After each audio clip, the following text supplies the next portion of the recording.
5월 5주차. 이번 주에 가장 핫했던 종목들을 알아보겠습니다. 확실하게 테마로 분류되지 않거나 별다른 이슈 없이 올랐던 소수의 종목들은 제외했습니다. 먼저 이번 주 가장 강했던 테마는 화장품 테마입니다. 이번 주에 52주 신고가를 달성한 종목 총 29개 중에 무려 17개 종목이 화장품 섹터에서 배출되었는데요.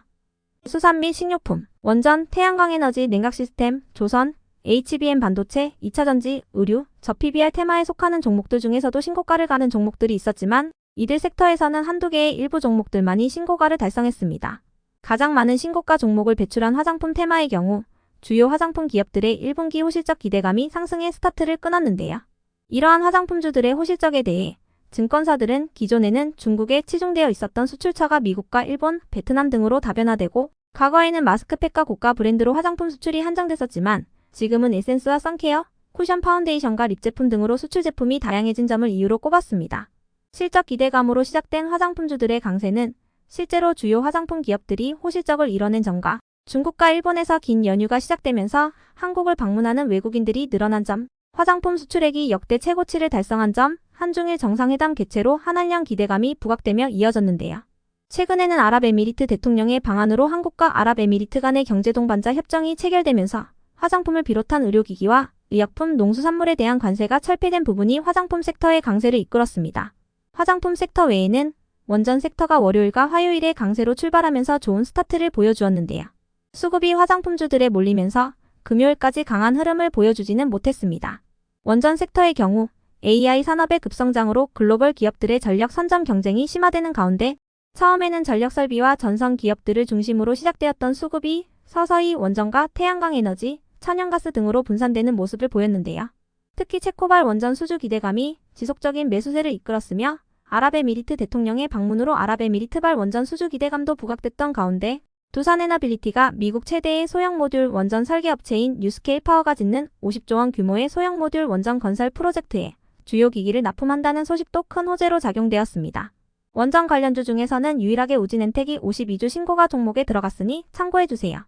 이어서 냉각시스템 섹터의 경우 LG전자가 최근 미국 현지에 구축되는 대형 데이터 센터 단지에 냉각 시스템을 공급하는 계약을 따냈다고 알려진 가운데 삼성전자가 미국 대형 냉난방공조 기업인 레녹스와 손잡고 냉난방공조 사업에 본격적으로 뛰어든다는 소식이 전해지면서 일부 종목들이 강세를 보였습니다. 냉난방 공조란 난방과 환기, 냉방 등을 효율적으로 제어하고 에너지 절감 효과도 함께 제공하는 시스템으로 이러한 삼성의 움직임은 대형 주택단지는 물론 열을 많이 뿜어내는 데이터 센터와 고층 빌딩을 중심으로 냉난방 공조를 적용하려는 움직임이 늘어난 것을 고려한 투자라고 분석되고 있는데요. KB증권에서는 AI 데이터 센터가 서버 10만 대 이상을 가동하는 전력 소모도 크지만 서버에서 발생되는 열을 식히는 데 막대한 전력을 소비하는 만큼 AI 시대의 최종 주도권은 열관리 업체가 차지할 것으로 전망했습니다. 이어서 수산과 식료품 섹터의 경우 한국의 김과 라면 등이 해외에서 인기를 얻으면서 주요 수산기업과 식료품 기업들이 해외 수출 증가로 인한 호실적을 기록하며 강세가 시작되었는데요. 이후로도 후쿠시마 오염수 방류 및 김이나 치킨 가격의 인상 이슈가 지속 부각되었습니다. 가장 최근에는 아랍에미리트 대통령이 방한하여 윤 대통령을 만나 한국이 아랍국가 중 처음으로 아랍에미리트와 포괄적 경제동반자 협정을 체결한 소식도 있었는데요. 화장품을 비롯한 의료기기, 의약품 등의 공산품뿐 아니라 쇠고기와 닭고기, 신선과일, 조미김 등의 주요 농수산물이 관세 철폐 혜택을 받게 될 예정이라는 소식도 있었습니다.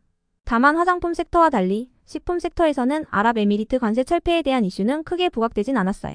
다음으로 HBM 섹터는 SK하이닉스가 삼성전자를 제치고 엔비디아에 HBM을 공급해오고 있는 가운데 SK하이닉스가 연일 신고가를 향해 가면서 관련주 일부가 부각되었고요.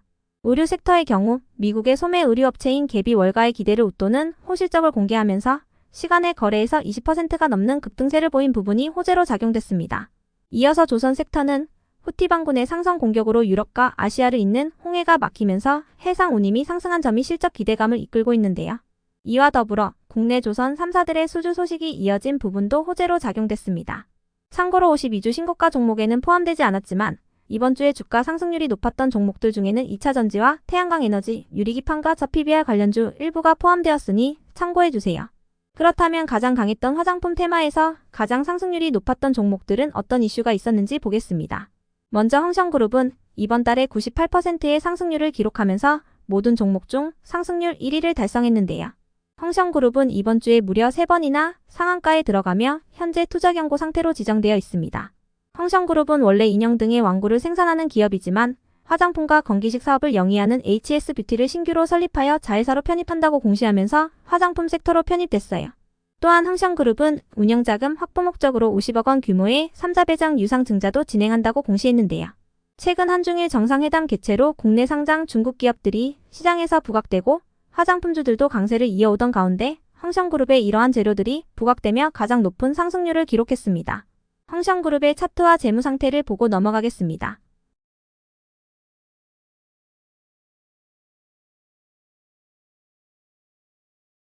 한편 오가닉 티코스메틱은 황션그룹과 달리 5월에 특별한 호재가 있던 것은 아니었는데요.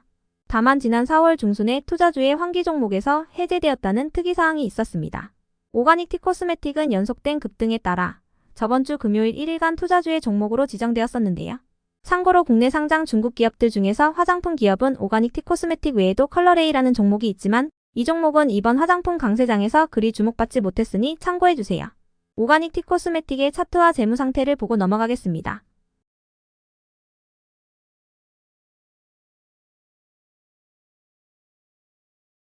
이어서 선진뷰티사이언스는 상승률 순위는 3위지만 세 종목 중에서 가장 재무가 준수했으며 거래 대금과 시가총액이 가장 컸던 종목인데요.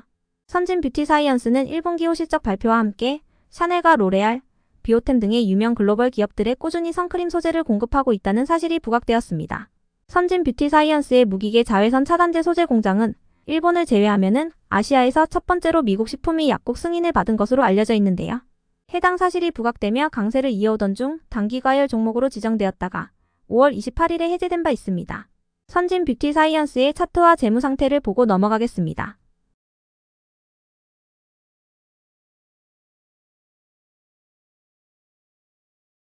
끝으로 다음 주부터 있을 주요 일정들을 살펴보고 마치겠습니다.